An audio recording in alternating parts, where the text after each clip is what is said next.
ప్రభు పేరిట అందరికీ praise lord. చిన్న పాట. తల్లి అయినా మరచిన మరచును, నేను నిన్ను మరువనని నా నమ్మకమైన నా ప్రభువా, నమ్మకమైన నా ప్రభువా.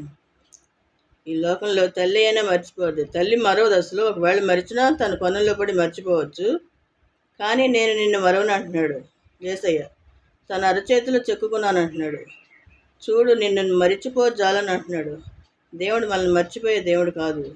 మనల్ని తన అరచేతిలో చెక్కుకున్నాడు. తన ప్రాణం సహితం త్యాగం చేశాడు. అలాంటి తండ్రి మనకి సహాయం చేసే దేవుడు. మనం ఏం కావాలంటే అవి చూసే దేవుడు. ఆయన మర్చిపోయే దేవుడు కాదు. ఎల్లవెళ్ళ కూడా మనల్ని జ్ఞాపకం చేసుకునే దేవుడు. కాబట్టి ఆయనకు మనకి లోబడి ఉండాలి. ఆయనకు విధేయత కలిగి జీవించాలి. ఆయన యందు భయభక్తులు కలిగి ఉంటే ఆయన కృపలో మనం జీవించగలుగుతాం. ఏ లోటు కూడా ఉండదు. మనకి మనశ్శాంతిగా ఉంటాం. మనకు ప్రాణం పెట్టిన స్నేహితుడు ఆయనే, యేసయ్య. కాబట్టి ఆయన మాట మనం లోబడాలి. ఆయన మాట వినాలి. దేవుని కృప మీ అందరికీ తోడుగా ఉండును గాక. ఆమేన్.